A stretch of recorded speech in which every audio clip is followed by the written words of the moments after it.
Mother Nature is doing her best to upstage the Texas high school football playoffs.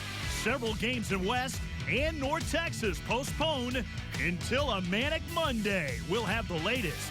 For the rest of the state, it's business as usual. We'll take a look at who survived and who is one step closer to playing at AT&T Stadium in Arlington, Texas in 2 weeks. High School Scoreboard Live, the playoff edition starts now.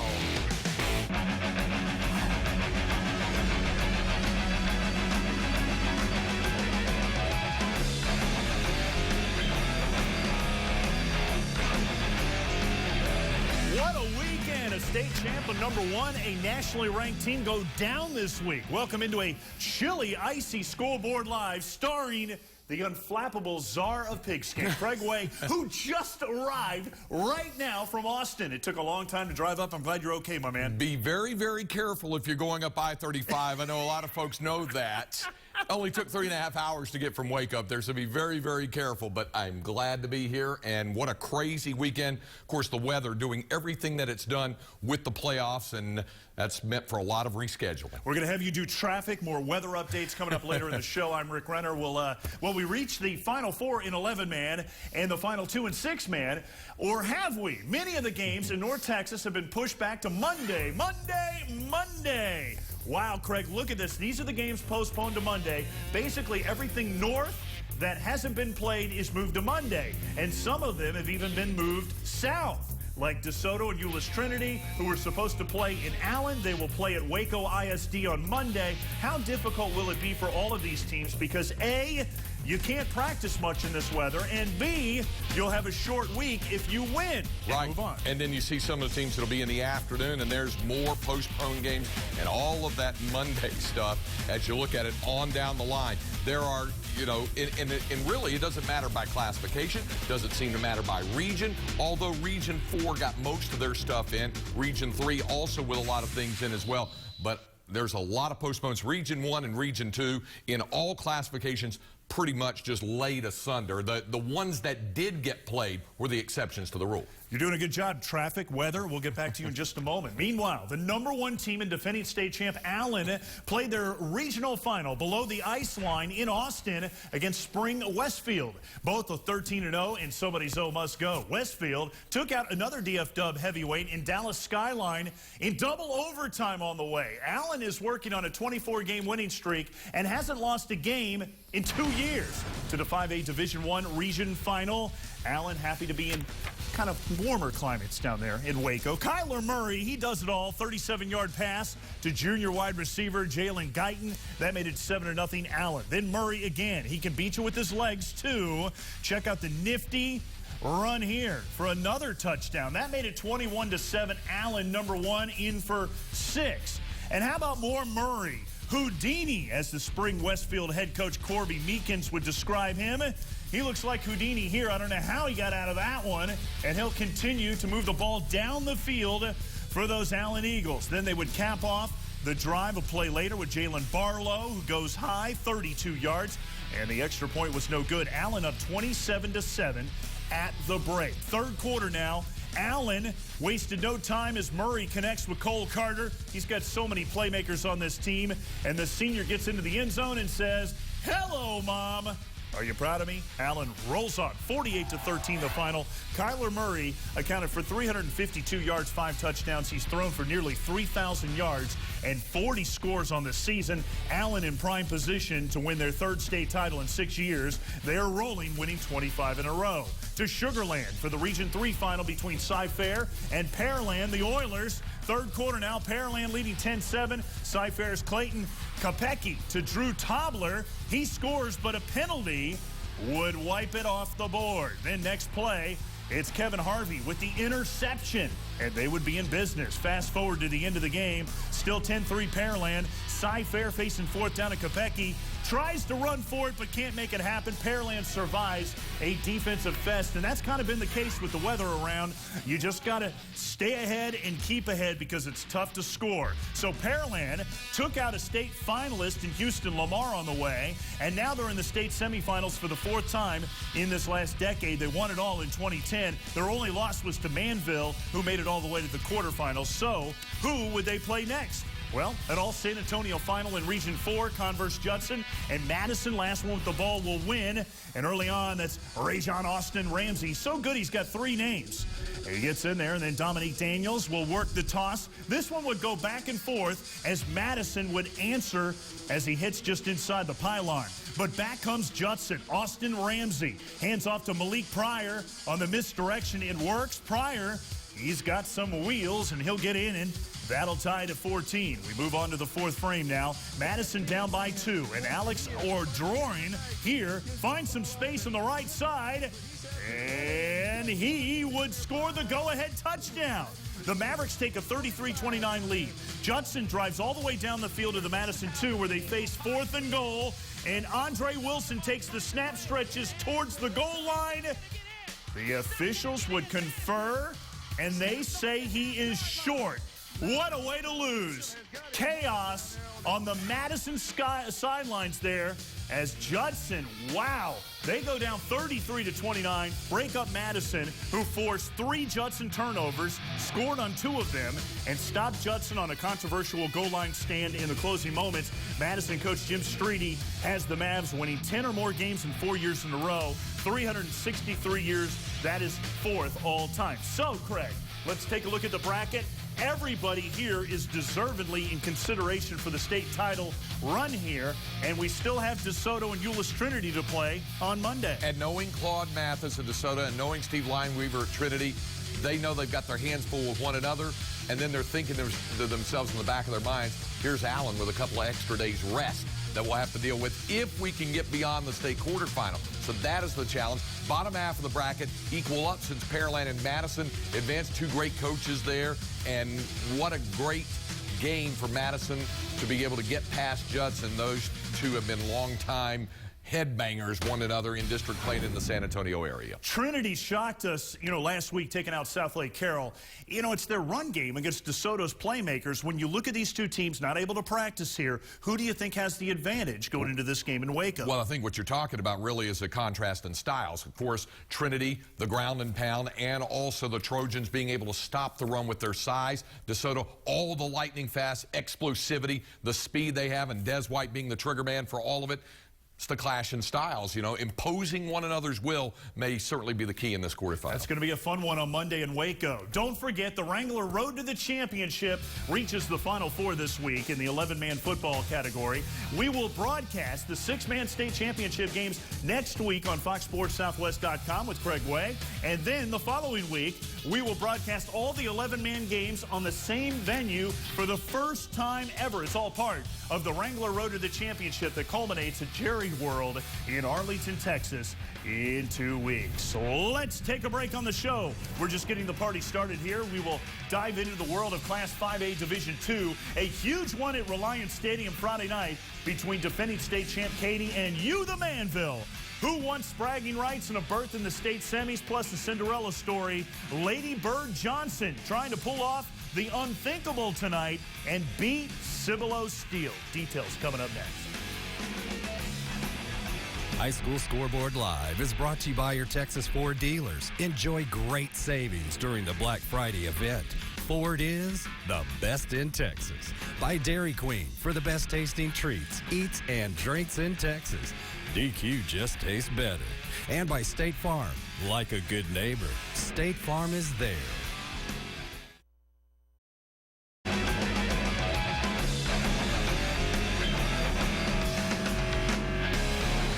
We move on in Class 5A to the Division II bracket, and that means in Region 2, where interesting contrast of two programs. Lake Travis, of course, had the drive for 5 in Class 4A, got knocked out in round 1 of the playoffs in 2012, but Hank Carter's ball club back on track, on task, and on to the quarterfinals against A&M Consolidated. These two were supposed to play back in September. Remember the Storms that knocked out a lot of games, including that one? Well, the Storm today belonged to Lake Travis. Dominic DeLira to Grant Foster, 29-yard touchdown pass there. Little defense from the Cavs as well. Chase Pinnell with the hit, and then stops the receiver in his tracks. Then, of course, it's Sean Nixon. Varshawn, if you please. And he takes it. Nixon down the sidelines for a short pickup. Back to the air, and it's going to be DeLira, who's had an excellent season, to Tyler Payne, tiptoeing along the sidelines. Then it's DeLira to the air again. This time, Romy Kelsio, and Romy Kelso gets it in. Lake Travis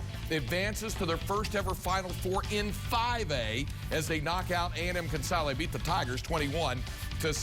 So, who would they face in the semifinal round? Well, that's in Division 2. In Region 2, this is Region 3, and, well, guess who? It's Katy, of course. And early on, Rodney Anderson in from 9 yards out. Tigers on top by a 7-0 count. Then it's Anderson from a couple more yards out to cap the drive at Reliant. Katy off and running on Friday night, 14-0.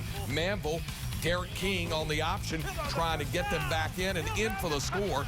That cuts the Katy edge to 14-7, but then just too much Katy. Anderson, his third touchdown in the first half, takes it in, 21-7.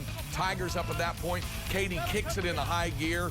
Manville, of course, making the move up to 5A and had a good season, but Katy knows all about being dominant in 5A. Tigers win it 56-14.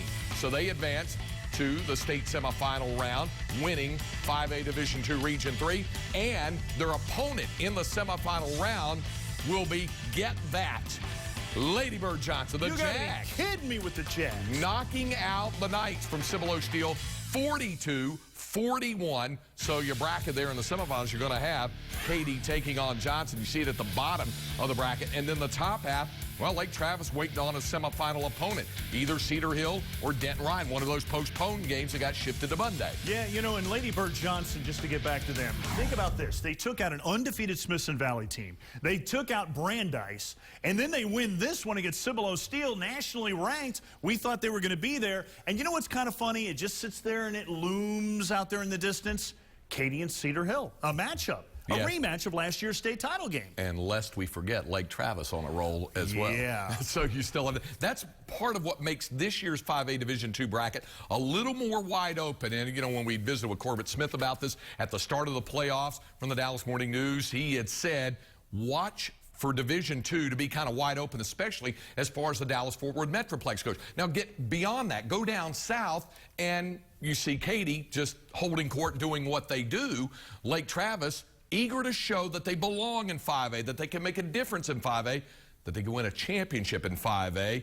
Well, we'll see. They'll wait on their semifinal opponent first. You got Rodney Anderson. You can do anything. Let's take a break. Coming up next, Class 4A. San Antonio Brennan has the best defense in the state. Could they shut down a strong Leander Rouse team? Plus, Pearland Austin in a greater Houston area showdown with Stratford. We got highlights and more reaction after this short timeout. Cavenders and Cavenders.com. Scoreboard Live rolls on in Class 4A Division I. That's where you find some of the best defense in the state. I've heard Newt Rockney, Bill Parcells, and even Craig Way say it.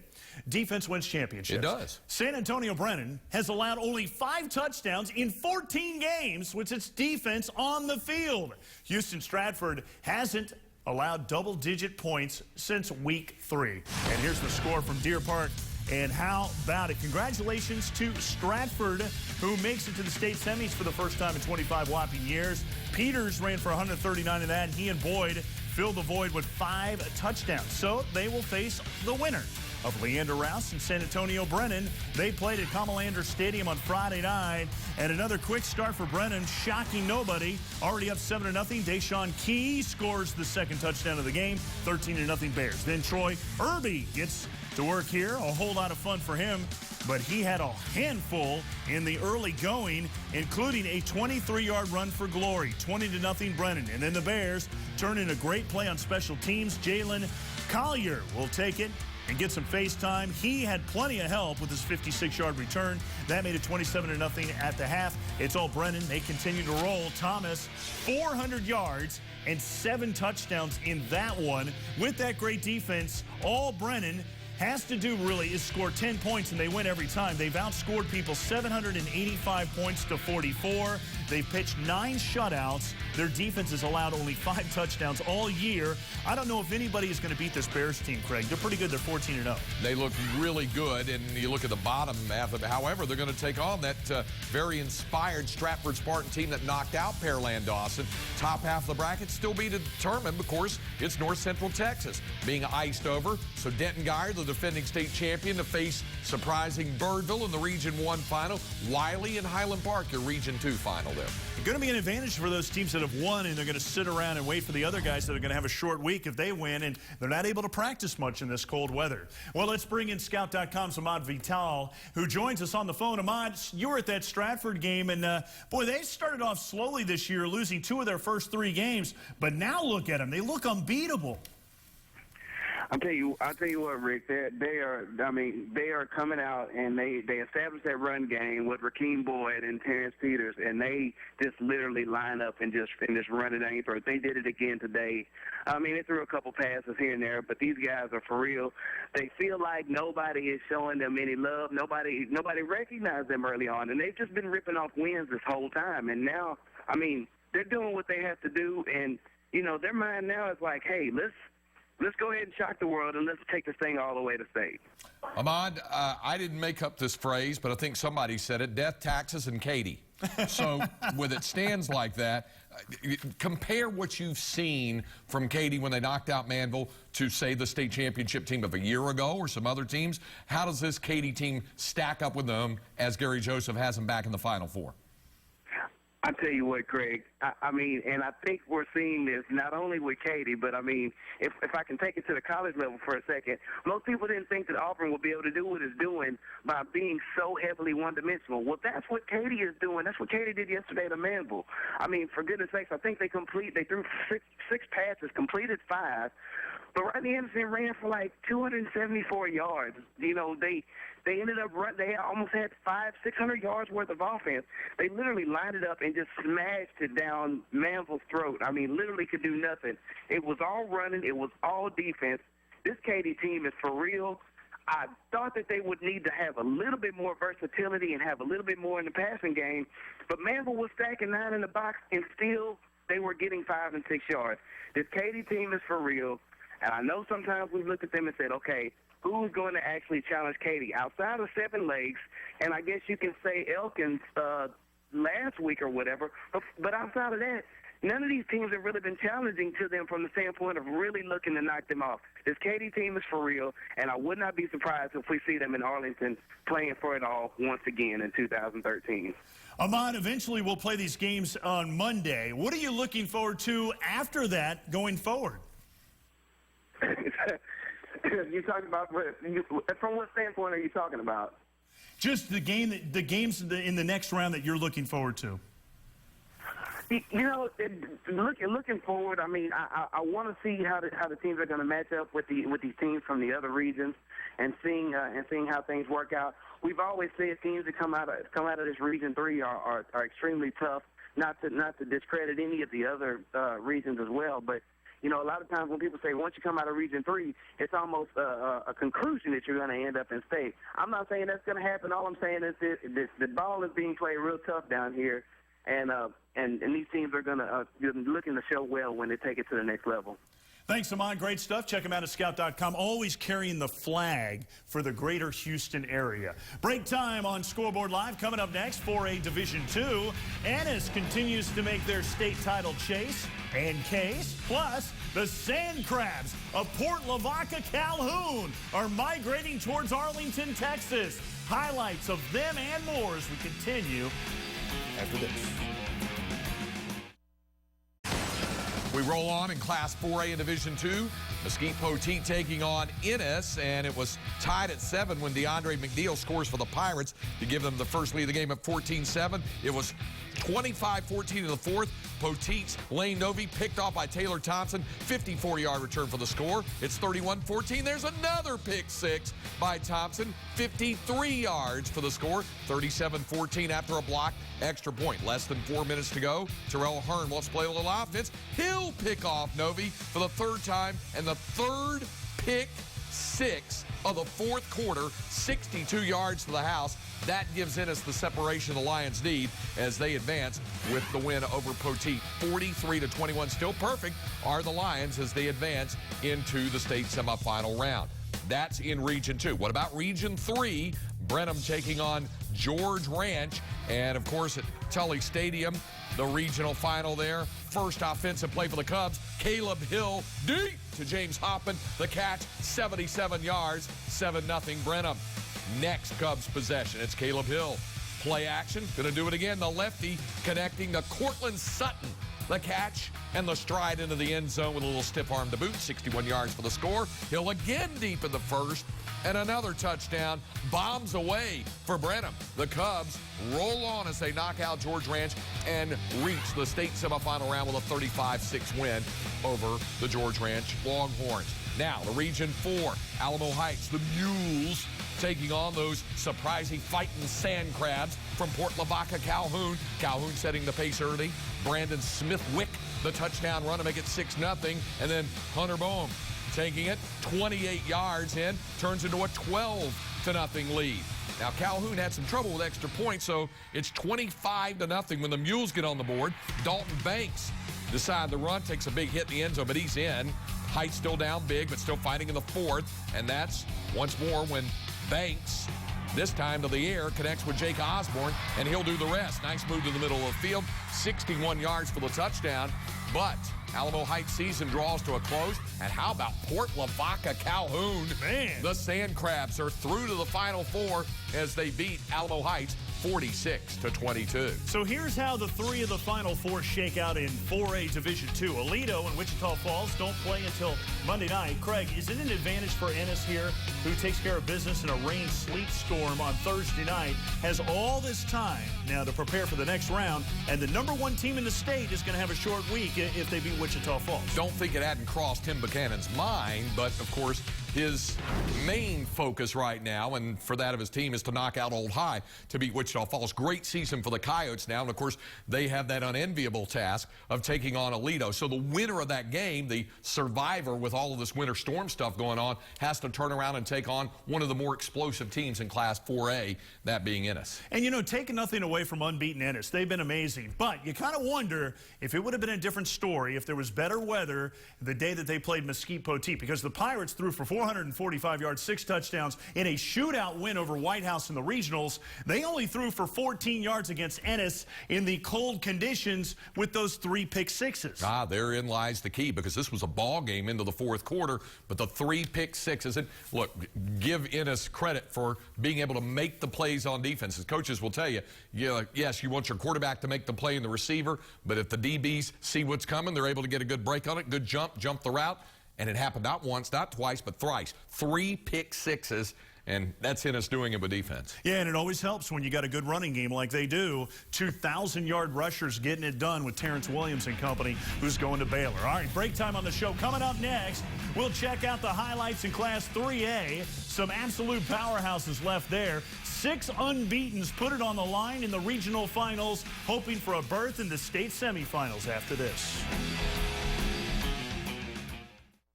Finalists for the First Down Club Player of the Year Awards will be chosen this week. Here's a look at the defense. The winner will be announced on Thursday, December 12th at the Fort Worth Hilton. Proceeds go to LaDainian Tomlinson's Touching Lives Foundation. Check it out. It's a really, really cool event. Well, what a bounce-back year for the 2011 champs Chapel Hill. 3-7 the year before in their way to the Final Four this year, though. #2 Kilgore, who beat them 41-25 in district play. Kilgore rolls in Unbeaten. Only test really all year has been from 4th-ranked Gilmer to Mother Frances Rose Stadium in East Texas on a chilly Friday night. And the winner will move on, and that's Juju Brown. I like calling him Brown Touchdown Brown. Juju getting in there for the score. And then Kevin Justice. Seems like they got a million running backs at Kilgore. They're awfully good. 14-0. I think they got 3 guys that could start anywhere else. Then it's Wesley Thompson trying to answer the other way. More Justice, getting Justice. That made it 21-6. And how about more Juju Touchdown Brown? 31-6. They take the lead here, and they hold on. The Bulldogs beat the Bulldogs. Woof, woof. The number 2 team in the state rolls into the state semifinals for the 2nd straight year, handing Chapel Hill their last 2 losses on the year. Kilgore's 3-headed running back of Justice, Brown, and Colbert all ran for 100 yards each, over 500 yards of offense in the game from those guys. All right, that's 3A Division I Region 2. Let's go cross bracket down to Region 4. Another rematch of a district game. LaGrange and Gonzales, Region 4 matchup, and in the 3A playoffs, LaGrange rolling into the quarters with a perfect 12-0 mark, and it's Dylan Davis, the keeper, taking it downfield all the way down to the 1-yard line. A 52-yard run sets up the 1-yard touchdown. Gonzales coming back is Elias Ramirez, 8-yard quarterback keeper, takes it in for the score, puts Gonzales on top, 8-7. Back counter the Leopards, and it's Davis, this time hitting Wes Scott. He scores from 22 yards out. Then LaGrange lets their defense handle it the rest of the way, and the Leopards take this one in Region 4. They move to the state semifinal round with a 21-8 win over Gonzales. So, Craig, let's gander at the 3A Division I bracket. A lot of firepower here. Stephenville and Cooper will play on Monday, while there's East Texas flavor along with a powerful LaGrange team here, Craig. Yeah, you know, people could look at that bracket and say, well, if Stephenville knocks out Lubbock Cooper, and of course, and that matchup is going to be played in Abilene on Monday evening.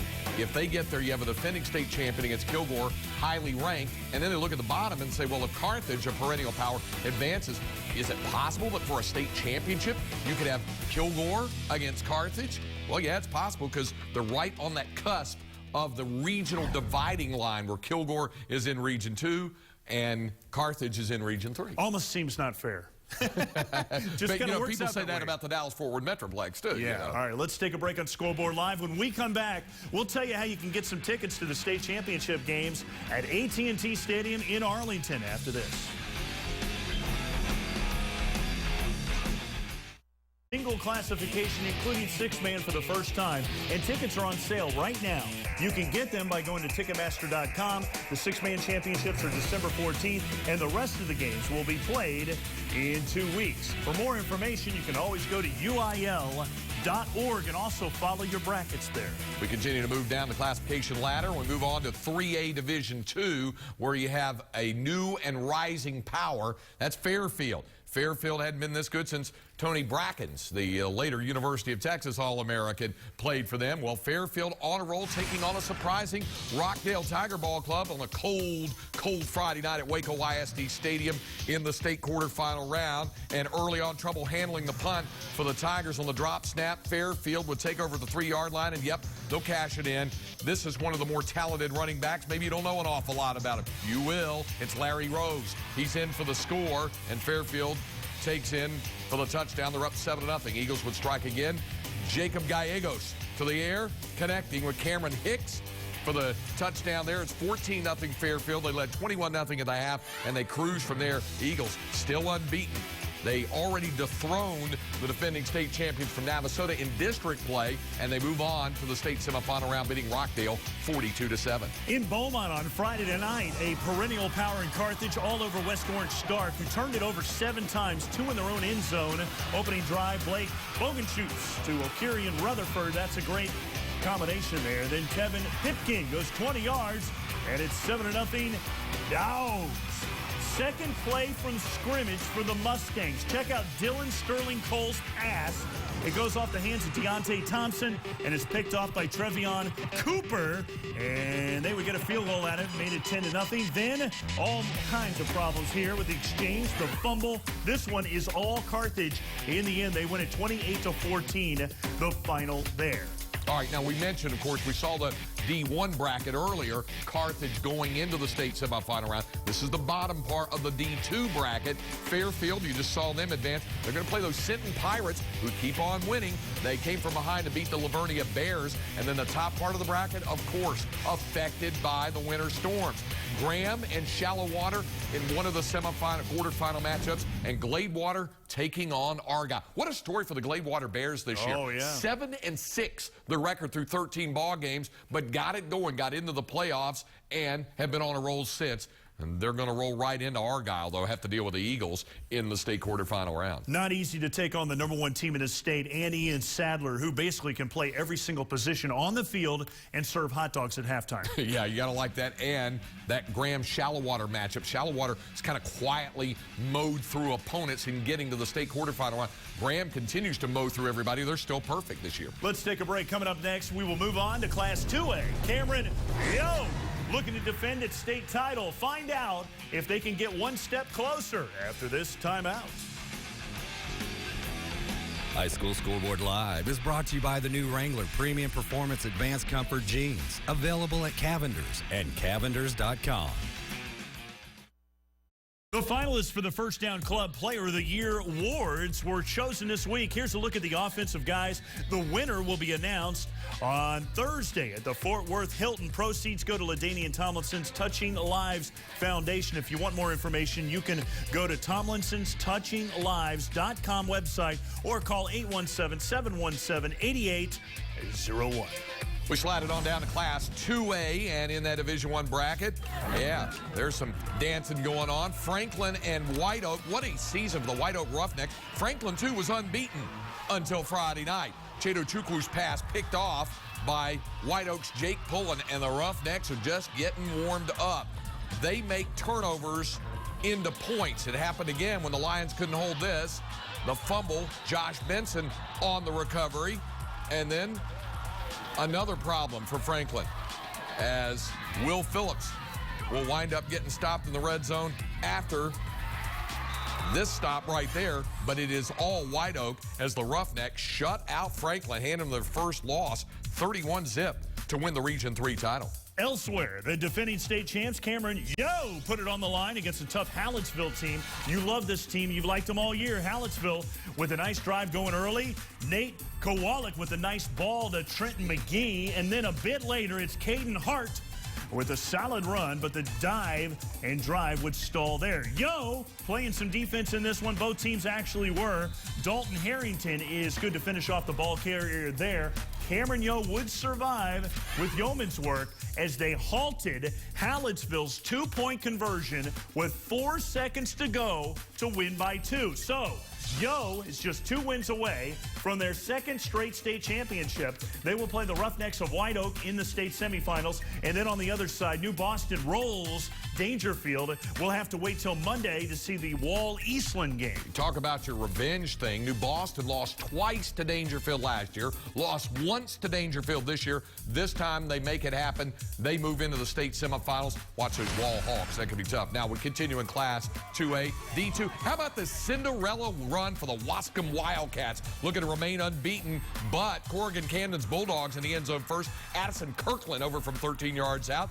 Corrigan Camden will go for 2. They get it. They lead 8-3. But here comes the response. Kevin Johnson from Wascom around the left side, taking that option pitch, and then he's off and running. Look at that move at the 40-yard line, and then 65 yards in for the score. Back and forth. Look at this final score. Did it happen again? It did. Wascom wins again. The Wildcats are 14-0, 24-22, and on to the state semifinal round. So in the Class 2A Division II bracket, Wascom wins, and their gift for all that, Refugio, who took out the #1 team in the state, East Bernard, who is the defending state champ. A bit of a surprise. We know Refugio is extremely good. They throw up crazy numbers. Their quarterback is probably one of the most decorated quarterbacks of all time in Travis Quintanilla. He's got the all-time career yards mark, career touchdown mark, most touchdowns in a game with 10. But did that surprise you? No, it didn't, and here's why. Not to take anything away from that great team, the defending state champion from East Bernard, but consider this. The last 2 Class 2A Division II state champions have come from Region 4. 2 years ago, it was Refugio. Last year, East Bernard knocked out Refugio, went on and won the title. This year, it's Refugio returning the favor to move to the state semifinal round. That's payback and revenge all wrapped up in one. Coming up next, Class 1A, it's Final Four time. And you know what that means? We're shopping at the Mart. And Shiner continues to shine as well as we roll on after this. Let's go to La Vega. You know what they say, what happens to La Vega stays in La Vega until we get there, because we're showing you highlights of Martin Bosqueville. Denarian Thomas, the quarterback keeper, and a 19-yard score, 7-0, Mart Panthers. Then, first quarter here again, Thomas hands off to Walker Love. Finding Love, goes far side. It's a 28-yard touchdown. I don't know what it is about this time of the year, but the Panthers are always involved. First frame here still, and then Thomas fakes the handoff. He'll keep it again, making some moves. Be patient, because eventually he will go 56 yards into the end zone. That made it 21-3. You know what the history is with Mart? They got a lot of Cosbys, and they really are tough as a rusty nail, because they're coached by a guy named Rusty Nail. Thomas threw for 400 yards, 7 whopping touchdowns, and they move on. So who would they face? Either Thorndale or Shiner. That's Thorndale getting fired up, and Shiner's ready for their own thing, including their barefoot kicker on the first drive of the game. It's Riley Schaefer to Colton Austin on the screen. The run, 49 yards for the score. Bulldogs lead it by a score of 7-0. Dogs were up 10-0. Shiner finally gets it in gear in on the quarterback sneak, the touchdown, and Shiner rallies back to beat Thorndale 14-10. So the Comanches move on to the state semifinal round. As you look at the 1A Division I bracket on the top half, hey, it's New Deal and Stanford. They are the real deal. And Stanford, they know about hoisting trophies. Absolutely. And Heiko. How about Heiko ending the great run of Gary Profit and Goldthwait to move to the semifinal round, and you saw the bottom half of that. And then on the top half of the D2 bracket, wow, Wellington, #1, playing every bit like #1. Tenaha and Falls City, a great matchup in the semifinals in the bottom, but Albany and Munster still to be contested. Yeah, you know, that skyrocket team, the Wellington, boy, 52-0 over Seagraves. They haven't been challenged all year. Well, the weather not only pushed back several games to Monday, but it also messed up with Neil Beasley and the gang in the DQ Big Game of the Week. You see, every game they picked got moved or changed or postponed. So we thought it would be fun to take a look back at one of the more interesting DQ Big Game of the Weeks this season. DeSoto and Midlothian in a district showdown. Here's the Beezer.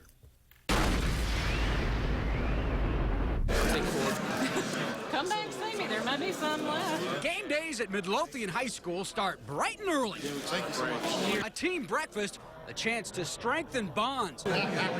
Mentors from all over the community helping out to keep the boys strong mentally as well as physically. I know you want to beat DeSoto tonight. The question is this: do you expect to beat DeSoto tonight? A great pep talk. Not that they need it, facing one of the best teams in the country. One day, one game.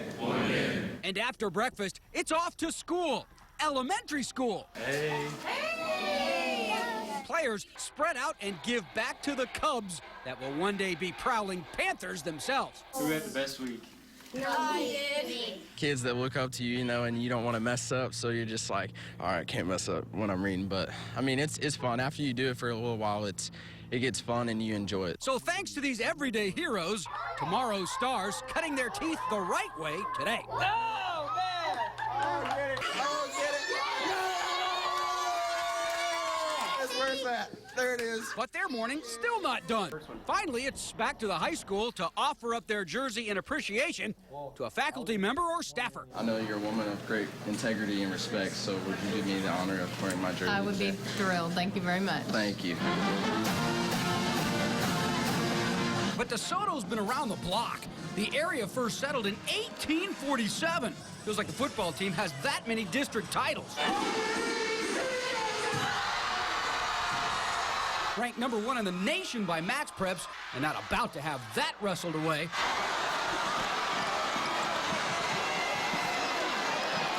Eagles dancing circles around everybody this year, 6-0 against 5 ranked teams. That would have anybody singing. But Midlothian would like nothing more than to topple DeSoto from atop the charts. Panthers jumping through hoops after quarterback Jimmy Faust went down. But after running in circles at 3-3, they're right on target for the upset tonight. But as usual, DeSoto is loaded. 14 kids already offered or close to, led by senior Desmond White, one of the most electric players in the land. Panthers will need all claws out to get the W tonight. Everybody in this room believes that you can do extraordinary things. All right? Hey, I want you to play for each other tonight. Play for each other. Love in your heart. Play for the guy that's next to you. Okay? All right, everybody. First half, Eagles talons out and sharp. 7-play drive on possession number 1. White to Oklahoma State-bound Chris Lacey. 7-zip, nation's number 1 team leads it.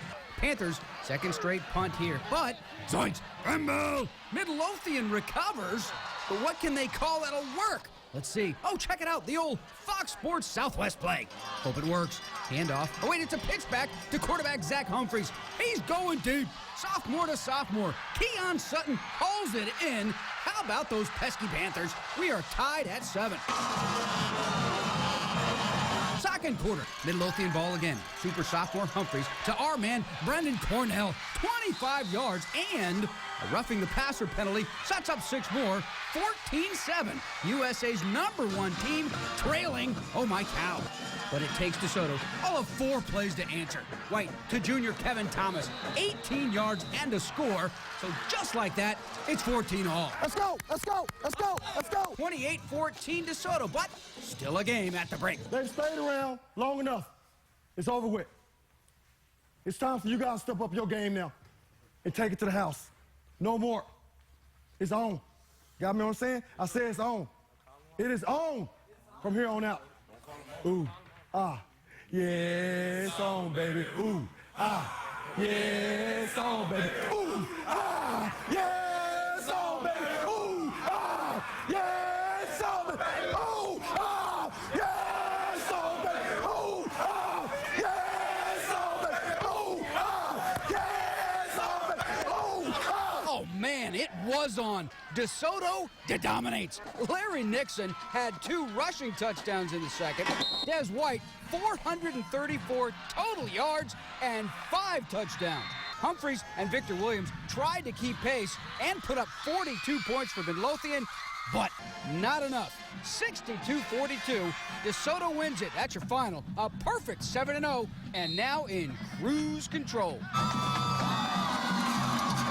I was just waiting for my turn and waiting to get in the game so I can help my team out with 2 touchdowns. We have all the talent. We're just trying to make it to the state championship. And that's what we work for in the summer, in the off-season, and spring and everything. We just work hard trying to get to that goal. Nothing but a ring on that finger when all said and done. Yes, sir. Nothing without a ring. We're close every year, but we just can't find that hump. But this year, you know, we worked hard. We wasn't there that much quite in the spring, but, you know, again, we worked hard and we're trying to put everything together right now. Dez is unbelievable. Dez is one of the best athletes, I think, in the state. Have a great offensive line, got a great cast that's surrounding him right now, and they're clicking on all cylinders right now. And they're doing a goddamn good job of it right now. So we got to keep on keeping that going. Hey, Midlothian gave the top-ranked team in the nation all they could handle, but in the end, the DeSoto dynasty dominates again. For producer Clark Rowe and photographer Jeff Irwin, I'm Neil Beasley with your DQ Big Game of the Week. That was a fun one. Of course, DeSoto's going to play Euless Trinity on Monday in Waco. Ooh, ah, yeah. It's on, baby. It's on. How about a possible matchup with Allen? It'll be amazing. All right, let's take a break. Back with 6-man action. Who will crown their state champions at AT&T Stadium next week? We could see that the weather. Scoreboard Live is brought to you by your Texas Ford dealers. Enjoy great savings during the Black Friday event. Ford is the best in Texas. By Dairy Queen for the best tasting treats, eats, and drinks in Texas. DQ just tastes better. And by State Farm, like a good neighbor, State Farm is there.